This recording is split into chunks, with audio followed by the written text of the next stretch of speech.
আমি সাক্ষ্য দিচ্ছি আল্লাহ ভিন্ন কোন ইলাহ নাই, মুহাম্মদ সাল্লাল্লাহু আলাইহি ওয়াসাল্লাম আল্লাহ পাকের সর্বশ্রেষ্ঠ বান্দা এবং রাসূল। এই জন্য আমরা আল্লাহকেও মানি, আল্লাহ হাবিবকেও মানি, তাওহীদও মানি, রিসালাতও। এজন্য গোয়ালাবাজারের জনগণ, আমাদের তাওহীদ মানার স্লোগান হচ্ছে নারে তাকবীর, আল্লাহু আকবার। আমরা আমাদের নবীকে মানি বিদায় আমরা স্লোগান দেই নারে রিসালাত ইয়া রাসূলুল্লাহ। কথা বলেন না যুবক, কথা বলো না, ঠিক কিনা? আপনার নারে রিসালাত স্লোগানের পক্ষে আছেন না নাই? কিন্তু বাংলাদেশে এই নারে রিসালাত স্লোগান নিয়ে এক শ্রেণীর মৌলানা সাহেবদের মধ্যে বড় আপত্তি যে রিসালাত স্লোগান ফেলে দেবে। অতএব আজকের মাহফিল থেকে দায়িত্বহীন কণ্ঠে আমরা ঘোষণা করতে চাই, নারে রিসালাত স্লোগান পৃথিবীর কোন মানব রচিত অন্যান্য স্লোগানগুলা দলীয় স্লোগান যেই রকম, রিসালাতের স্লোগানটা এইরকম নয়। এটা হচ্ছে ঈমান স্লোগান। যেহেতু আমরা আল্লাহকে মানি এই জন্য আল্লাহর নামে স্লোগান দেই, যেহেতু আমরা আল্লাহর হাবিবকে মানি এই জন্য আমরা আল্লাহর হাবিবের নামে স্লোগান দেই। আমরা এই জন্য তাওহীদের স্লোগান দেই নারে তাকবীর, আল্লাহু আকবার। রিসালাত নবীজিকে মানি, নবীজির রিসালাতের উপর বিশ্বাস করি এই জন্য স্লোগান দেই নারে রিসালাত ইয়া রাসূলুল্লাহ। আজকে শত শত জনতা বলো, আল্লাহ এবং রাসূলকে যদি আমরা মানি তাহলে নারে রিসালাতের স্লোগান দেওয়ার প্রয়োজন আছে না নাই? হাত তুলে বলা আছে না নাই? অতএব এটা নিয়ে আমরা ফিতনা করব না। আর যারা ফিতনা করবে আমরা বলবো আপনি মূল বিষয় বুঝেন নাই। রিসালাতের স্লোগান ফিতনা নয়, এটা বিদআত নয়, এটা হচ্ছে আমার নবীর মহব্বতের বহিঃপ্রকাশ। কথা বলেন ঠিক না? যেহেতু আমরা আল্লাহকে মানি, আল্লাহর হাবিব মুহাম্মদ সাল্লাল্লাহু আলাইহি ওয়াসাল্লামকে মানি। এবার আসুন নাম্বার 3, দুনিয়া এবং পরকালের সফলতার জন্য আল্লাহ পাক বলছেন তোমরা যারা আমার বন্ধুকে মানো, শুধু মানলেই চলবে না, এবার তোমাদের আরো দায়িত্ব আছে। আল্লাহু আকবার বলেন। এবার আসেন আমার ভাইয়েরা, আল্লাহ পাক বলেন বান্দারে দুনিয়া এবং পরকালের সফলতার জন্য তোমাদের প্রধানত 3টা দায়িত্ব পালন করা লাগবে। এবার যদি আমার মহান রব, আমার মহান আল্লাহ পাককে প্রশ্ন করি, রব্বুল আলামিন এই 3টা দায়িত্ব কি? আল্লাহ পাক বলেন তোমরা যারা আমাকে মানো, আমার বন্ধু নবীকে তোমরা যারা মানো, আমার বন্ধু নবীকে মানলেই শুধু চলবে না, আমার নবীজির প্রতি তোমাদের কিছু দায়িত্ব আছে। এই মর্মে আল্লাহ পাক বলেন 2টা আয়াত আপনাদেরকে আমি শোনাচ্ছি। এজন্য আল্লাহ পাক বলেন ইন্না আরসালনাকা শাহিদান ওয়া মুবাশশিরান ওয়া নাযীরা লিতুমিনু বিল্লাহি ওয়া রাসূলিহি ওয়া তুআশশিরুহু ওয়া তুওয়াক্কিরুহু ওয়া তুসাব্বিহুহু বুকরাতান ওয়া আসীলা। জোরে বলুন আল্লাহু আকবার। এরপরে আল্লাহ পাক বলেন বান্দা শোনো, তো দয়া করে কেউ কথা বলবেন না, তোমরা যারা আমার হাবিবকে মানো তোমাদের দায়িত্ব শোনো। এই তো পাইলাম একটা আয়াত। দ্বিতীয় নম্বর আল্লাহ পাক বলেন ফাল্লাযীনা আমানু বিহি ওয়া আযযারুহু ওয়া নাসারুহু ওয়াত্তাবা'আন নূরাল্লাযী উনজিলা মা'আহু উলাইকা হুমুল মুফলিহুন। পড়ে যারা পড়েন উলাইকা হুমুল মুফলিহুন। আল্লাহ পাক বলছেন তোমরা যারা আমার হাবিবের উপর ঈমান এনেছো, অতএব শুধু ঈমান এনেছি কথা বললেই চলবে না, আমার বন্ধুর উপর তোমরা যারা ঈমান এনেছো তোমাদের দায়িত্ব হলো, প্রথমত তোমাদের দায়িত্ব হলো ওয়াজ্জারুহু ওয়া নাসারুহু, আমার বন্ধু নবীকে দুনিয়ার সব কিছুর চাইতে বেশি তাযীম করবা, সম্মান করবা। বড় করে বলেন আল্লাহু আকবার। তাহলে কথা বুঝে থাকলে জবাব দেন, আল্লাহর হাবিবকে আমরা যারা মহব্বত করি, আল্লাহর হাবিবকে যারা আমরা ভালোবাসি, এই হুকুম কার? আওয়াজটা বলেন না, এই হুকুম কার? ঈমানের দাবি হচ্ছে নবীজির উপর ঈমান এনেছি, এই কথা বললেই শুধু হবে না। নবীজির উপর আমরা যারা ঈমান এনেছি, নবীজির উপর ঈমান আনার পর প্রথমত দায়িত্ব হচ্ছে দুনিয়ার সব কিছুর চাইতে আমার বন্ধু নবীকে বেশি ইজ্জত করা, সম্মান করা। গোয়ালাবাজারের জনগণ, অত্যন্ত দুঃখজনক হলো সত্য কথা, এই জায়গায় বাংলাদেশের এক শ্রেণীর মানুষদের বড্ড আপত্তি। আল্লাহর হাবিবের তাযীমের ব্যাপারে এক শ্রেণীর লোকদের গায়ে সহ্য হয় না। কথা বলে ঠিক না? আমরা যারা নবীকে সম্মান করি, আবার আমরা যারা নবীকে একটু দাঁড়িয়ে তাজিম করে একটু নবীকে ইয়া নবী সালাম আলাইকে বলে সালাম দেই, এটা এক শ্রেণীর মধ্যে সহ্য হয় না। আর আমাদেরকে কত টেক লাগায়, বলে বেদাত, বলে মুশরিকি, কত ধরনের ফতোয়া আমাদের উপর ওনারা দেন। আমি আপনাদেরকে অতি সংক্ষেপে এই কথাটাই বুঝাবো। আমরা যারা আল্লাহর হাবিবকে সালাম দেই, আমরা যারা নবীকে মহব্বত করি, আমরা যারা মিলাদে প্রেম করি, এইগুলা আল্লাহর হাবিবের মহব্বতের বহিঃপ্রকাশ। আর আল্লাহর হাবিবকে দুনিয়ার সব কিছুর চাইতে বেশি তাজিম করার হুকুম হচ্ছে আমার আল্লাহ। আল্লাহু আকবার বলেন, আল্লাহু আকবার। অতএব আল্লাহর হুকুম মানার দরকার আছে না নাই? আল্লাহর হুকুম যেমন নামাজ পড়া, রোজা রাখা, নবীকে তাজিম করার হুকুম কার? আরে যুবক কথা বলো না, নবীকে সম্মান করার হুকুম কার?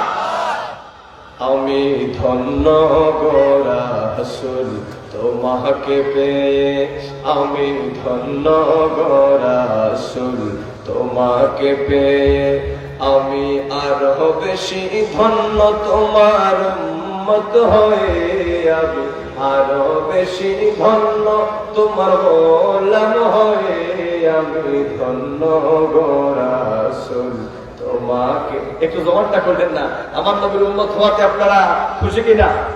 একটু জবানটা খোলো না যুবক। আমি ধন্য গো রাসূল তোমাকে পেয়ে, আমি ধন্য গো রাসূল,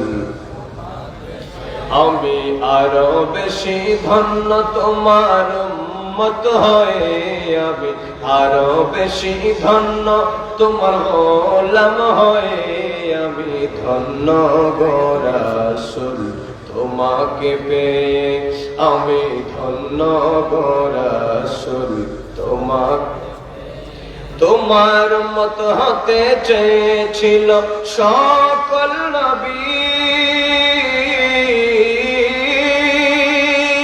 তোমার প্রেমে ঝুঁকে পড়ে সৃষ্টির ছবি, আহা সৃষ্টির ছবি। তুমি সেই নবী যার কদমে চন্দ্র রবি, ঝুঁকে পড়ে সর্বদাই বেকুল হয়ে, বলো ঝুঁকে পড়ে সর্বদাই বেকুল হয়ে, আমি ধন্য গো রাসূল তোমাকে পেয়ে, আমি ধন্য গো রাসূল। আমি সব নিয়ামত পেয়েছি তোমারই সদকায়,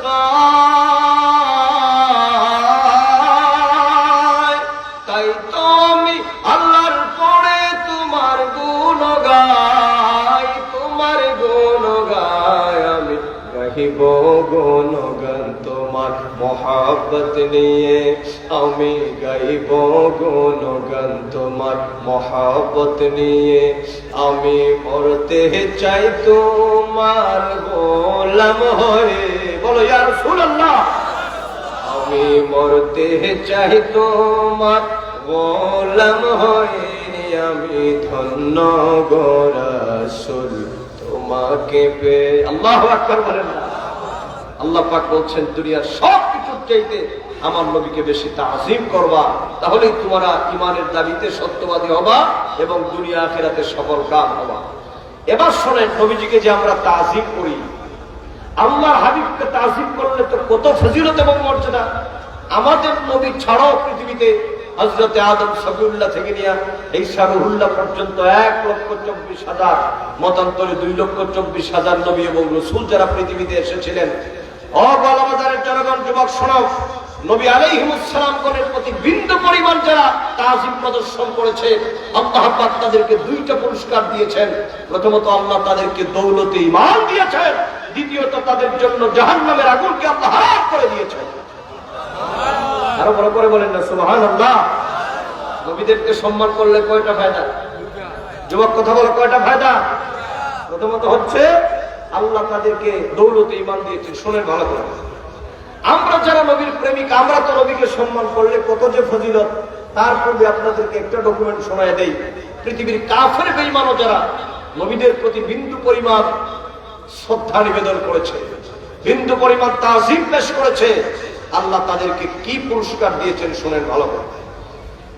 আপনারা নবী হযরতে মুসা আলাইহিস সালাতু ওয়াস সালামের নাম আপনারা শুনেছেন, কথা কি আমার বুঝতেছেন? কথা বোঝা যায় তো?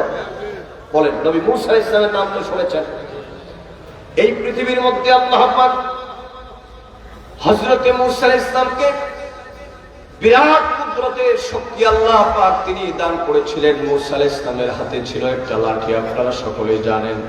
এই লাঠির ভিতরে আল্লাহ পাক তিনি তার আপন কুদরত দিয়েছিলেন। লাঠিটা হাতের মধ্য থেকে মাটিতে রাখলে সাপ হয়ে যেত।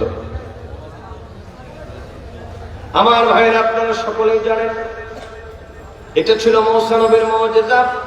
আর মুজিজা হচ্ছে সমকালীন তাগুতি শক্তিদেরকে ধ্বংস করে দেওয়ার জন্য আল্লাহ পাকের পক্ষ থেকে নবী আলাইহিমুস সালামদেরকে এক প্রকারের শক্তি এবং ক্ষমতা দান করা হয়েছিল, যে শক্তির সামনে পৃথিবীর কোন কাফের বেঈমানেরা মাথা তুলে দাঁড়াতে পারে নাই। এটাকে বলা হয় মুজিজা।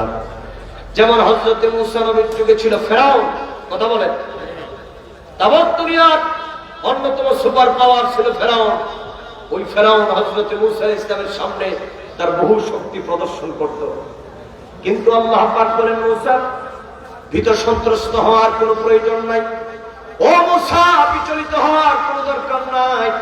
আমি আল্লাহ পাক কাফের এবং বেঈমানদের বিরুদ্ধে তোমাকে জমিনের মধ্যে প্রেরণ করেছি। আমি আল্লাহ পাকের দ্বীনের দাওয়াত দেওয়ার জন্য, তাওহীদের দাওয়াত দেওয়ার জন্য জমিনের মধ্যে তোমাকে আমি প্রেরণ করে দিয়ে রে মুসা, তোমাকে আমি আল্লাহ পাক আমার সাহায্য বঞ্চিত করি নাই, আমার সাহায্য তোমার সাথেই আছে। আপনারা এই মর্মে সকলেই জানেন মুসা নবীর সাথে আল্লাহ পাকের কথোপকথনের কথা ঘটনা আপনারাও জানেন। আমি শুধুমাত্র কয়েক সেকেন্ডে বরকতের জন্য বলে দিচ্ছি। নবীদের প্রতি সম্মান এবং তাজিম করলে কি ফায়দা বুঝাতে চাচ্ছি শোনেন। হযরত মুসা আলাইহিস সালামের হাতে ছিল একটা লাঠি, এটা তো জানেন আপনারা সকলে। মহাগ্রন্থ আল কোরআনে আল্লাহ পাক বলেন, ওয়ামা তিলকা বিয়ামিনিকা ইয়া মুসা। আল্লাহ পাক বলছেন, ওগো মুসা তোমার হাতের মধ্যে এটা কি? মুসা আলাইহিস সালাম বলেছিলেন, হিয়া আসায়া। আল্লাহ পাক এটা একটা লাঠি, এটা দিয়ে আমি গাছের পাতা ছিঁড়ি এবং হিংস্রকান থেকে আমি আমার নিজেকে রক্ষা করি। কথা বলেন ঠিক না? প্রশ্ন হচ্ছে, আল্লাহ প্রশ্ন করেছিলেন মুসা হাতে কি? মুসা আলাইহিস সালাম এক কথায় টু দি পয়েন্ট জবাব দিতে পারতেন, আল্লাহ লাঠি। কিন্তু এত লম্বা করলেন কেন? মুফাসসিরিনে কেরামগণ বলেছেন, প্রেমিক যখন তার প্রেমাস্পদের সাথে কথা বলার সুযোগ হয় তখন সময়টা যেন তাড়াতাড়ি শেষ না হয়ে যায়, এজন্য কথাকে একটু লম্বা করেন।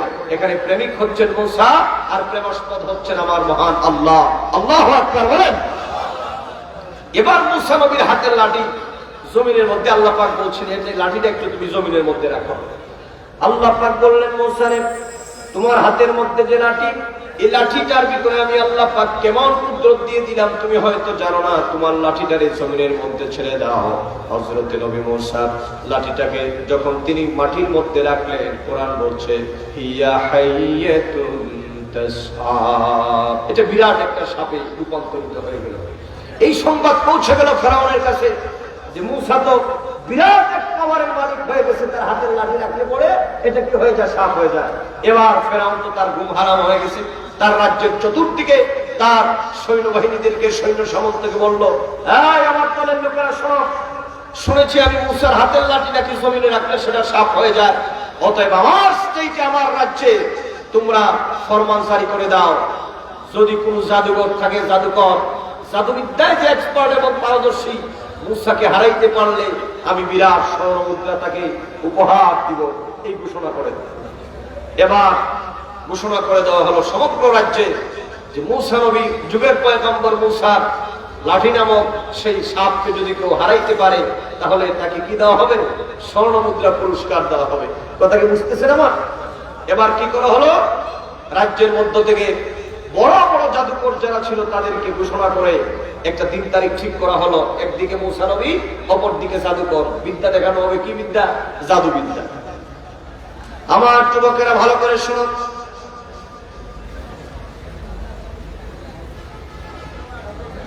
আমার ভাইরা মনে ঘুমাচ্ছে, একটু চা খাও, একটু জিকির পড়েন, লা ইলাহা ইল্লাল্লাহ, লা ইলাহা ইল্লাল্লাহ, লা ইলাহা ইল্লাল্লাহ মুহাম্মাদুর রাসূলুল্লাহ। বলেন সাল্লাল্লাহু আলাইহি ওয়াসাল্লাম। বুঝাতে চাচ্ছি নবীদের প্রতি বিন্দু পরিমাণ শ্রদ্ধা নিবেদন করলে আল্লাহ দৌলতে ইমান দেন। দেখেন এবার জাদুকরদেরকে ঘোষণা করা হলো, জাদুকরেরা আসলো, বড় বড় জাদুকর যারা তারা মুসা নবীর সামনে তারা দাঁড়ালো, অপর দিক দিয়ে নবী মুসা আলাইহিস সালাতু ওয়াস সালাম। এবার সবচেয়ে বড় জাদুকর যেটা সেটা মুসা নবীর সামনে দাঁড়ায় আছে, মুসা আলাইহিস সালামের সাথে জাদুবিদ্যা দিয়ে লড়বে। দেখেন এবার মুসা আলাইহিস সালামকে দেখার পরে সবচেয়ে বড় জাদুকর যেটা নবী মুসা, তো বুঝেন তো খুব নরম না খুব গরম? এই যুবক কথা বলো, নরম না গরম? দেখার পরে জাদুঘরের অর্ধেক কমে গেছে। যে ব্যাপারটা কি আমার প্রিয় ভাই সব, এবার সে কি করেছে, মুসা নবীর হাতের মধ্যে একটা লাঠি, তার হাতের মধ্যে একটা লাঠি, দুইজনের হাতের মধ্যে দুইটা লাঠি, জাদুবিদ্যা প্রদর্শন করা হবে। যুবক শোনো, এবার আল্লাহ পাক বলেন সূরাতুল আরাফের মধ্যে আল্লাহ পাক বলেছেন, শুনে রাখো, এমন সময় জাদুকরটা আমার মুসার সামনে দাঁড়ায়, বেশি কিছু বলে নাই।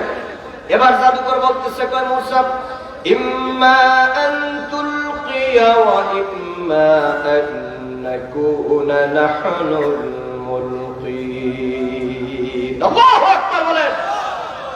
জাদুকর এবার মুসা নবীর সামনে দাঁড়ায়, কয় নবী মুসা, আপনার হাতেও লাঠি আমার হাতেও লাঠি, লাঠি দিয়া জাদুবিদ্যা দেখানো হবে। অতএব আপনি বলুন, আপনার লাঠিটা কি আগে রাখবে না আমার লাঠিটা আগে রাখবো?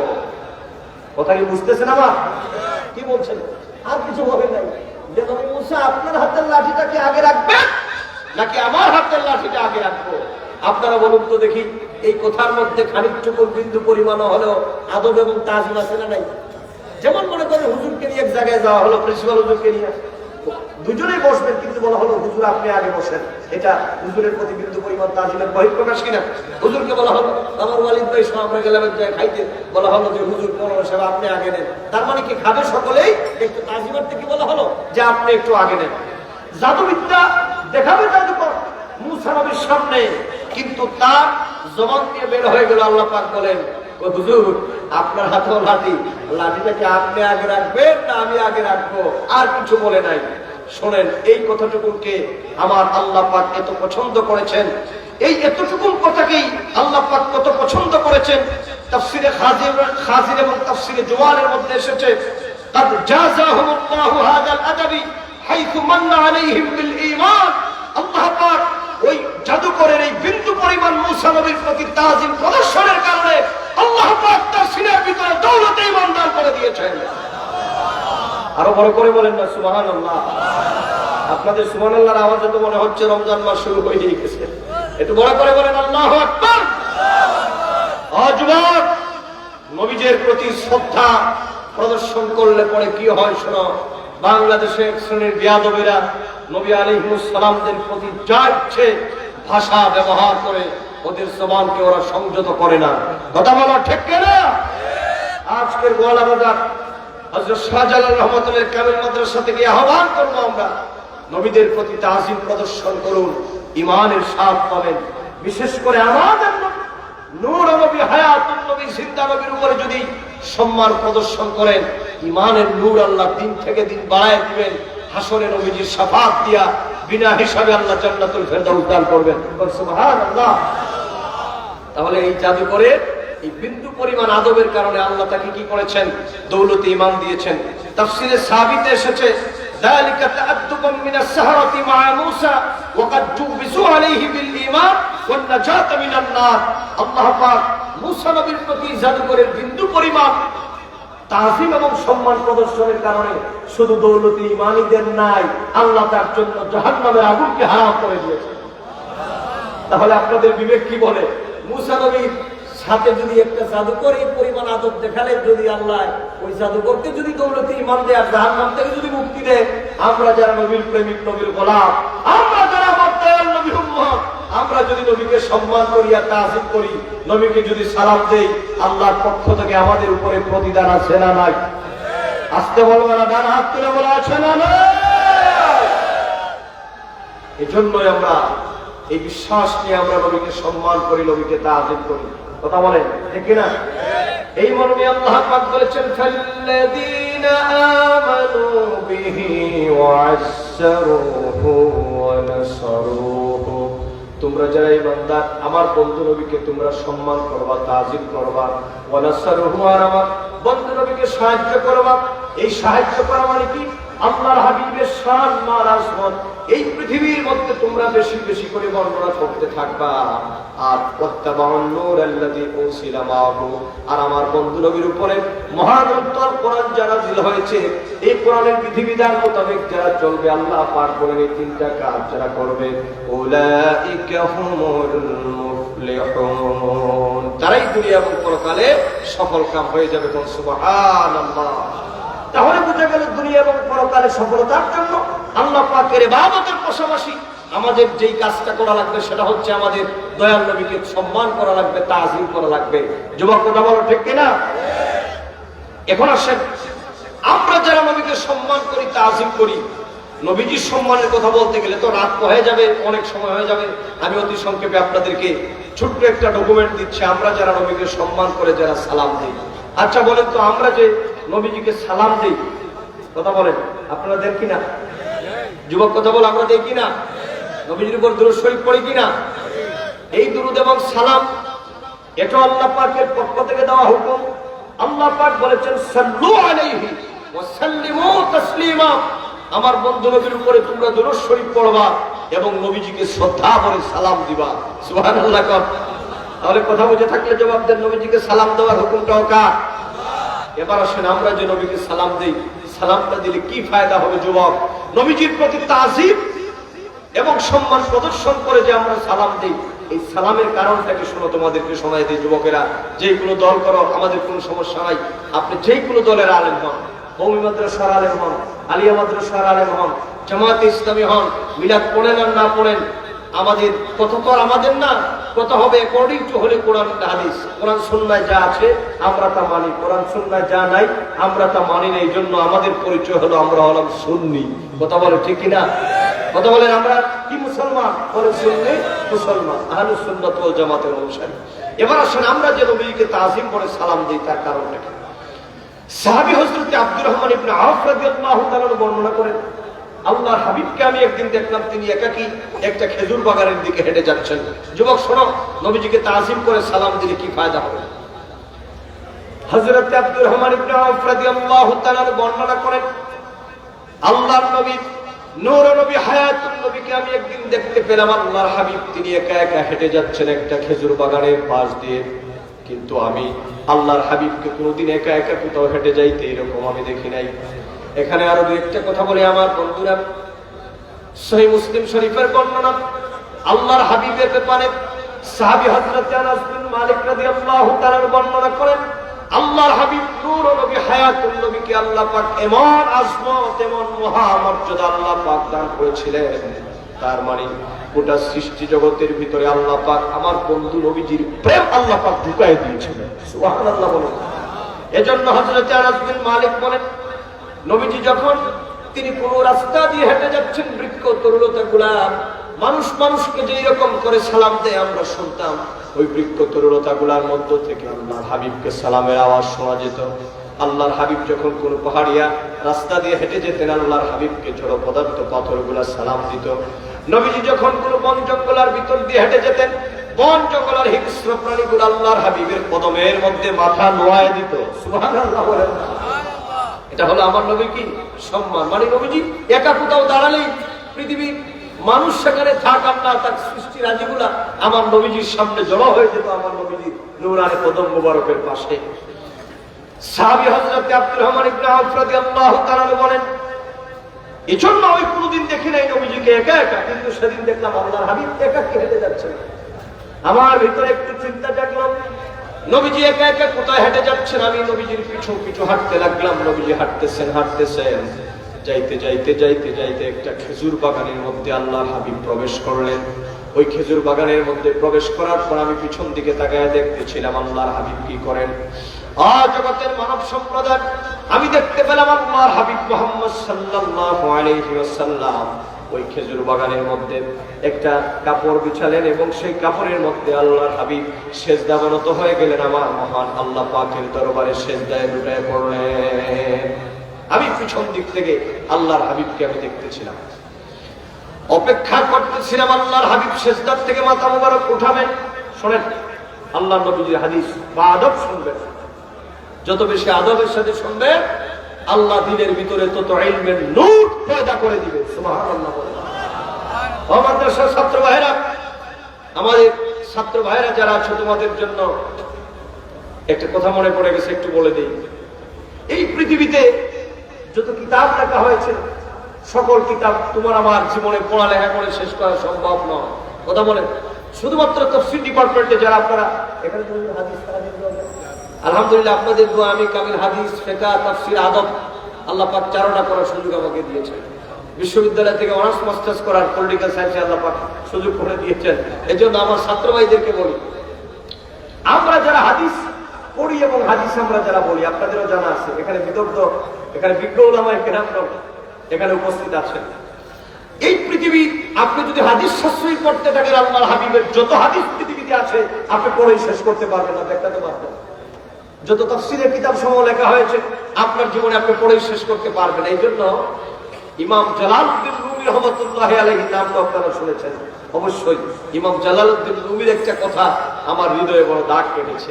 ওই যে মসনবী শরীফ, মসনবী ও মৌলবী ও মানবী হাসতে কোরআন দার জবানে পহলবী, সেই মসনবীর মধ্যে তিনি লিখেছেন, শোনো তোমরা যদি পৃথিবীতে ইলম অর্জন করতে চাও তাহলে জানো। তিনি বলেছেন তার কবিতার ভাষায় কয়, শোনো, সদ কিতাব সদওয়ারত দার নারে কুন, আল্লাহু আকবার বলেন, সদ কিতাব সদওয়ারত দার নারে কুন, রুয়ে দিলরা জানিবে দিলদারে কুন। হে পৃথিবীর মানব সম্প্রদায়, হাজারো কিতাবের পৃষ্ঠাগুলোকে যদি আগুনের মধ্যে ফেলে দেওয়া হয়, তা যদি জ্বলেও যায়, আর তোমার দিলটাকে যদি আল্লাহর হাবিবের সাথে যদি তুমি কানেকশন লাগাই দিতে পারো, নবীজির মদিনাওয়ালা নবীর সাথে যদি তোমার মহব্বত পয়দা করতে পারো, তাহলে আল্লাহ পাক দয়াল নবীজির ইলমের খাজানা থেকে তোমার সিনাটাকে নবীজির ইলম দিয়ে আল্লাহ প্রদত্ত ক্ষমতা বলে পরিপূর্ণ করে দিবেন। কারণ নবীজি হচ্ছে আল্লাহ পাকের দেওয়া ইলমে আল্লাহর হাবিব পরিপূর্ণ। এই জন্য নবীজি বলেছেন, ওয়া ইন্নামা আনা কাসিম ওয়াল্লাহু ইউতি, এটা কিতাবুল ইলমের মধ্যে এসেছে। নবীজি বলেছেন আল্লাহ আমাকে দিচ্ছেন, আল্লাহ আমাকে দিবেন। আমি নবী হচ্ছে কি কাসিম, মানে বন্টনকারী। অতএব নবীজির হাদিস যখন আমরা শুনবো, যখন আমার নবীজির কোনো কথা বলা হবে, তখন বা আদব, সেটা ক্লাসে হোক আর সেটা মাহফিলে হোক, ক্লাসে সকলের তো বসার সুযোগ হবে না। আপনাদের যাদের বয়স হয়ে গেছে, এই মাহফিলগুলো হলো খোলামেলা একটা ক্লাস। কথা কোন ঠিক কিনা? এখানে হক্কানি রব্বানি ওলামায়ে কেরাম কোরআন হাদিস থেকে এখানে আপনাদেরকে মূল্যবান কথাগুলো ওনারা বলবেন। এই জন্য যেখানেই আমরা মাহফিলে যাব, চেষ্টা করবো অত্যন্ত আদবের সাথে আল্লাহ এবং রাসূলের কথাগুলো শোনার জন্য। তখন আমাদের দিলের মধ্যে আল্লাহ পাক ইলমের নূর পয়দা করে দিবেন, কথাগুলো মনে থাকবে। কথা কোন ঠিক কিনা? একটু জিকির করেন, লা ইলাহা ইল্লাল্লাহ, লা ইলাহা, লা ইলাহা ইল্লাল্লাহ মুহাম্মাদুর রাসূলুল্লাহ। সকলে পড়েন সাল্লাল্লাহু আলাইহি ওয়াসাল্লাম। সুতরাং যা বলছিলাম, নবীজিকে আমরা যে তাজিম করে সালাম দিই, তার একটা দলিল আপনাদেরকে দিচ্ছি। আব্দুর রহমান ইবনে আওফ রাদিয়াল্লাহু তাআলা বলেন, আমি দেখলাম নবীজি সিজদার মধ্যে লুটিয়ে পড়েছেন। কথা মনে আছে? সাহাবী হযরত আব্দুর রহমান ইবনে আওফ রাদিয়াল্লাহু তাআলা বলেন, আমি অপেক্ষা করতেছিলাম আল্লাহর হাবিব কখন তিনি সিজদা মোবারক থেকে মাথা মোবারক উঠাবেন আর নবীজির সাথে আমি একটু কথা বলবো। কিন্তু আমি অপেক্ষা করতে করতে করতে করতে আল্লাহর হাবিব তিনি সিজদার থেকে মাথা মোবারক তিনি উঠাচ্ছেন না, সময় শুধু দীর্ঘ হচ্ছে। সাহাবী বলেন, আমি আমার মনকে প্রবোধ দিতে লাগলাম, আরেকটু অপেক্ষা করি, আরেকটু অপেক্ষা করি, দেখি কিছুক্ষণ পর আল্লাহর হাবিব তিনি সিজদা মোবারক থেকে মাথা মোবারক উঠান নাকি। তিনি বললেন না। আমি যতই অপেক্ষা করতেছিলাম, দেখি আল্লাহর হাবিবের সিজদা মুবারক তত দীর্ঘ হয়। আল্লাহু আকবার বলেন। তিনি বলেন, আমি অপেক্ষা করতে করতে করতে করতে এক পর্যায়ে আমার অপেক্ষা ধৈর্যের বাঁধ আমার ভেঙে গেল। আমি মনে মনে চিন্তা করলাম, আল্লাহর হাবিবের সামনে আমি চলে যাব, নবীজিকে আমি একটু ডাক দিব। আবার মনে মনে ভাবি, আল্লাহর হাবিবের সিজদায় যদি ব্যাঘাত ঘটে, আমার জীবনের সব আমলগুলো বরবাদ হয়ে যাবে। সাহাবী বলেন, এই চিন্তা করে আমি একবার সামনে যাওয়ার চেষ্টা করি, আবার আমি থমকে দাঁড়াই যে নবীজির সিজদায় আমি ব্যাঘাত ঘটাতে পারি না। তিনি বলেন যে এর মধ্যে আমার আরো অনেক সময় স্পেন্ড হয়ে গেছে, আরো অনেক সময় চলে গেছে।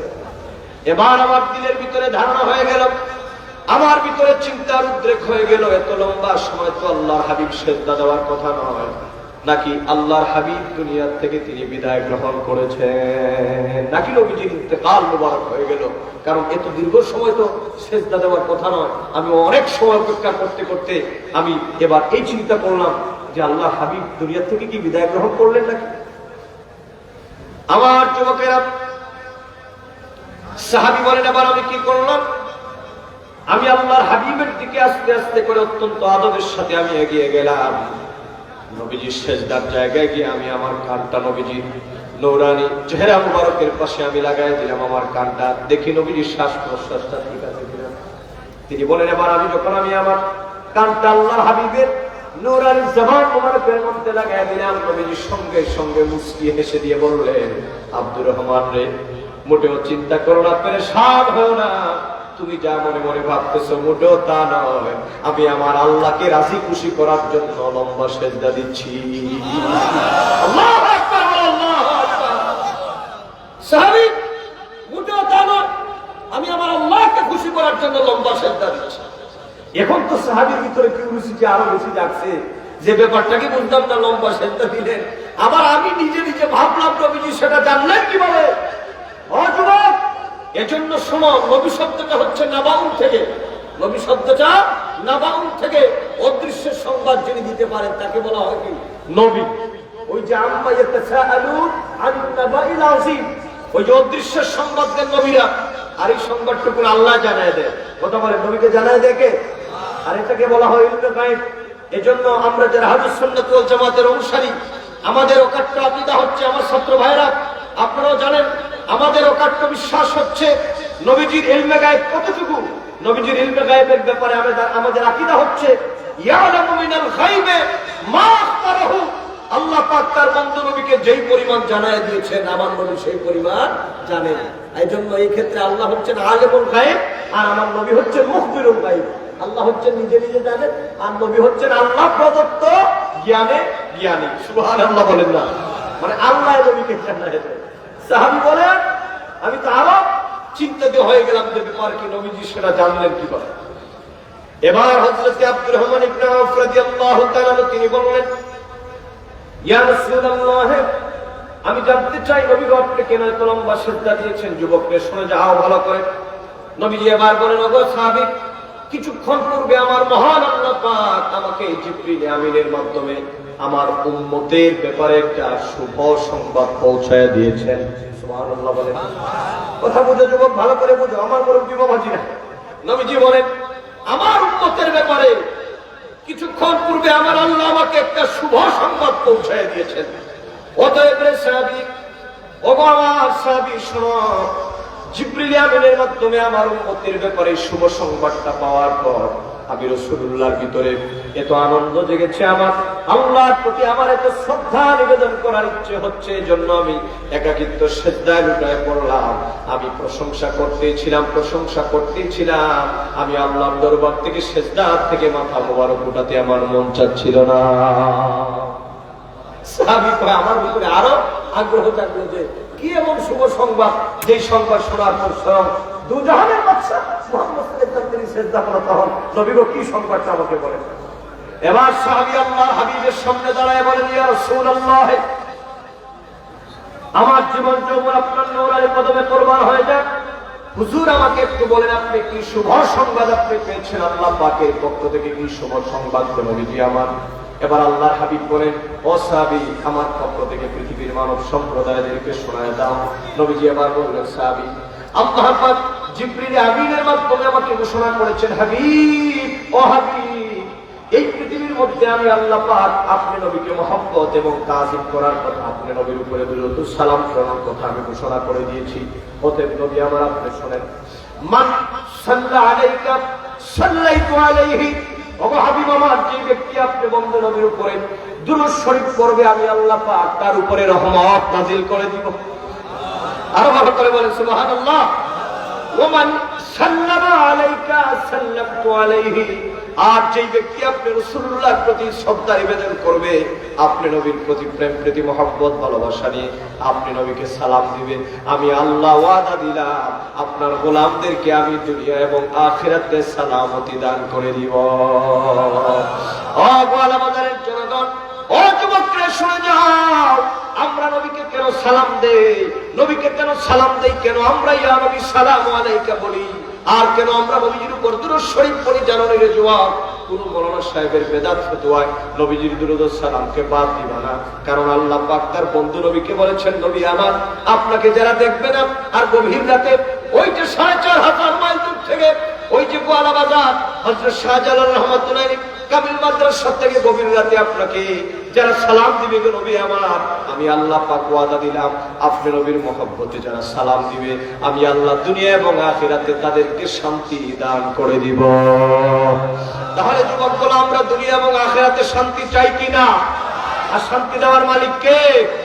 তাহলে একদিক দিয়ে আল্লাহর ইবাদত করা লাগবে, অপর দিক দিয়ে দুনিয়ার সব কিছুর চাইতে আমার নবীর তাজিম মহব্বত, আর নবীর তাজিম এবং মহব্বতের বহিঃপ্রকাশ হচ্ছে নবীজির উপর দুরূদ ও সালাম প্রেরণ করা। সুবহানাল্লাহ বলেন সুবহানাল্লাহ। এজন্যই আমরা নবীকে সালাম দেই। কাজে এটা নিয়ে যারা ফতোয়াবাজি করে, আমি বলবো একটু থামেন, এবার থামেন। বহু ফতোয়াবাজি করেছেন, এবার থামেন। আল্লাহ রাসূলের প্রশ্নে আমরা কোনো কথা মানতে রাজি? কথা বলেন, নবীর মহব্বতের ব্যাপারে আমরা কোনো বেদাত ফতোয়া মানতে রাজি? ও যুবক, তোমার আমার কবরে কি পৃথিবীর কোন মোল্লা মৌলবী যাবে? এই যুবক কথা বলা যাবে?